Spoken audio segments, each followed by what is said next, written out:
রাত 1টা, বৃষ্টি পড়ছে, খিদে পেয়েছে। রান্নাঘরে গেলাম জল খেতে। মেশিনের কল বন্ধ, কিন্তু টপ টপ করে জল পড়ছে, লালচে জল। কলটা ভালো করে বন্ধ করলাম, তাও শব্দ থামে না।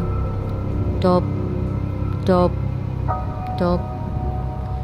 নিচে ঝুঁকে দেখি বেসিনের ছাঁকনিতে একগোছা ভেজা চুল আটকে আছে, লম্বা কালো, জট পাকানো।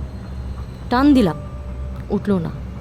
মনে হলো কেউ নিচ থেকে টেনে ধরে আছে। হঠাৎ বেসিনের পাইপের ভিতর থেকে খলখল হাসির শব্দ, তারপর ফিসফিস, সরাচ্ছিস কেন? আমার চুল, গত বর্ষায় কাজের মেয়েটা আমার মাথায় খানি।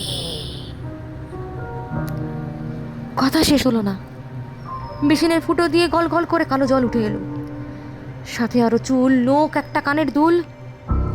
জল উপছে মেঝেতে পড়ছে, আর জলের মধ্যে ভেসে উঠলো একটা মুখ, উল্টো হয়ে, চোখ বন্ধ, ঠোঁট নীল। মুখটা চোখ খুলল, সাদা মণি, আমার দিকে তাকিয়ে বলল, জল খাবি? জল খাবি?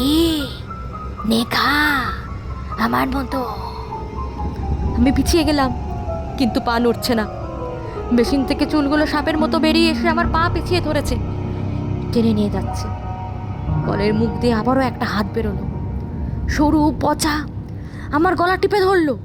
শেষ নিঃশ্বাস নেওয়ার আগে আমি শুনলাম, প্রতি বর্ষায় একজন যায়, পাইপ জ্যাম হয়ে যায়, রক্ত না হলে। সকালে মা রান্নাঘরে এসে দেখলো বেসিন পরিষ্কার, শুধু ছাঁকনিতে এক গোছা ছোট চুল, আর কলের মুখে একটা আঙুলের ছাপ ভেজা। আমি আমি এখন ওই পাইপের ভিতর। টপ টপ টপ, শুনতে পাচ্ছ?